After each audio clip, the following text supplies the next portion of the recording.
আজকে আমি আপনাদের সাথে শেয়ার করব সাংসারিক বুদ্ধির অভাবে কি সমস্যায় পড়তে পারেন সে সকল সম্পর্কে একটু আলোচনা করব।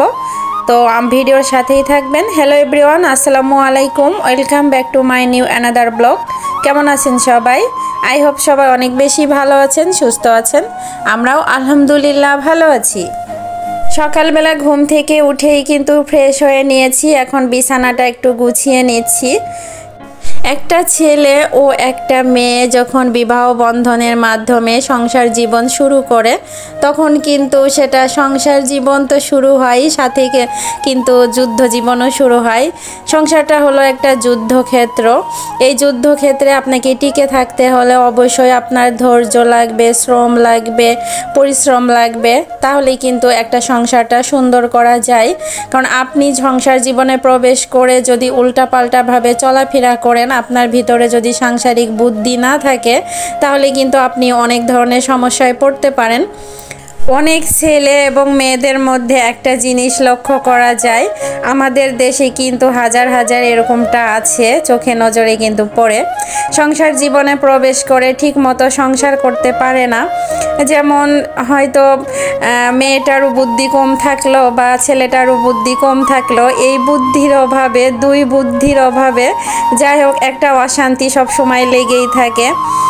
যে সকল হাজব্যান্ড ও ওয়াইফের মধ্যে একটা ঘনিষ্ঠ সম্পর্ক থাকে বা মধুর একটা সম্পর্ক থাকে, অশান্তিটা সংসারে যদি তারা কম করে, মানে এক কথায় বলা গেল যে সাংসারিক বুদ্ধি নিয়ে যদি তারা দুজনে চলাফেরা করে, সংসারে কিন্তু ঝগড়াঝাটির পরিমাণও কম থাকে। কিন্তু যাদের সাংসারিক বুদ্ধি একটু কম আছে, তারা কি করে, হুটহাট করে রাগান্বিত হয়ে সংসারের কোনো একটা জিনিসের ক্ষতি করে ফেলে। যেমন হঠাৎ রাগ হয়ে গেল, হাতের কাছে গ্লাস আছে, গ্লাসটাই ভেঙে ফেললো। এতে করে কি হয়, সংসারে অশান্তিগুলা কিন্তু আরও বেশি পরিমাণ বেড়ে যায়। স্বামী স্ত্রীর মধ্যে দূরত্বও সৃষ্টি হয়। তো এই দূরত্ব সৃষ্টি করে কিন্তু সংসারে টিকে থাকা যায় না, আর সেই সংসারগুলা কিন্তু বেশি দিন টেকসইও হয় না। তো এক কথায় বলবো যে সাংসারিক বুদ্ধির অভাবে কিন্তু আপনারা অনেক সমস্যায় পড়তে পারেন। এজন্য স্বামী স্ত্রীর মধ্যে মধুর একটা সম্পর্ক সবসময় রাখা উচিত, আর রাগকে অবশ্যই কন্ট্রোল করা উচিত। রাগ যদি কন্ট্রোল করতে না পারেন, স্বামী স্ত্রীর মধ্যে আরও বেশি করে শয়তান কিন্তু এসে আপনাকে বাঁধিয়ে দেবে আরও বেশি করে ঝগড়াঝাটি। আর যখন অতিরিক্ত ঝগড়াঝাটি হবে, তখন সংসারে আয়, উন্নতি, বরকত এগুলা কিন্তু কিছুই থাকবে না। আমাদের নানি দাদিরাই সবসময় বলে যে সংসারে অশান্তি থাকে। আগেকার নানি দাদিদের দিকে খেয়াল করলে দেখতে পাবেন যে তারা কিন্তু সবসময় স্বামী ভক্ত ছিল। ইভেন স্বামী যদি একদিন না খেয়ে থাকতো, তারা কিন্তু খেত না। যাই হোক, এরকম কিন্তু করে আসছে আমাদের নানি দাদিরা। আর আমরা কি করি, সংসার জীবনে এসে স্বামীর সাথে কোনো একটা কিছু নিয়ে বাঁধলেই আমরা সেটা তোয়াক্কা করি না। তো এরকম কিন্তু হাজারো ফ্যামিলি আছে, এগুলা করা যাবে না। অবশ্যই সংসার জীবনে প্রবেশ করে একটা হাজব্যান্ডকে অবশ্যই ধৈর্য ধরতে হবে এবং রাগকে অবশ্যই কন্ট্রোল করতে হবে। নিজের ঘরের ওয়াইফকে অবশ্যই ভালোবাসতে হবে।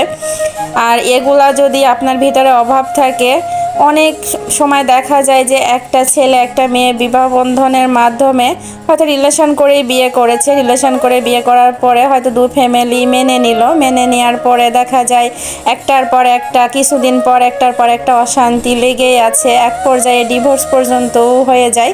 তো এইরকম কিন্তু বাংলার ঘরে ঘরে আছে এরকম ফ্যামিলি। অনেক সময় দেখা যায় সাংসারিক বুদ্ধির অভাবে কিন্তু টাকা পয়সা যে স্থানে লাগানোর দরকার সেই স্থানে না লাগিয়ে অন্য স্থানে লাগিয়ে টাকাগুলা নষ্ট হয়ে যায়। তো এগুলা কিন্তু সংসারের জন্য অনেক বড় একটা ক্ষতি। অবশ্যই আপনার ভিতরে সাংসারিক বুদ্ধি নিয়ে চলাফেরা করতে হবে। আরেকটা জিনিস হলো যে সাংসারিক বুদ্ধির অভাবে যাদের ভিতরে থাকে, তারা কিন্তু ম্যানেজ করে চলতে পারে না যে সংসারে কিভাবে ম্যানেজ করে চলতে হয়। আপনার একদিন চাল থাকলো না বা আটা থাকলো না, কিন্তু সেটা আপনাকে ওই দিনটা ম্যানেজ করে চলতে হবে। ম্যানেজ কিভাবে করতে হয় এই বুদ্ধিটা আপনাকে অবশ্যই থাকতে হবে। যাই হোক, আমি কিন্তু ভিডিওর একদম শেষ পর্যায়ে চলে এসেছি। আর ভিডিও রিলেটেড এই যে এখানে কিছু কথা বলে নিই। আমি এখানে করলা দিয়ে আলু দিয়ে ভাজি করেছি আর মাছ রান্না করেছি। তো মাছ রান্নাটা কিন্তু অনেক সুন্দর হয়েছিল। তো সবাই অনেক বেশি ভালো থাকবেন, সুস্থ থাকবেন। পরবর্তী ভিডিও নিয়ে চলে আসবো। আল্লাহ হাফেজ, আসসালামু আলাইকুম।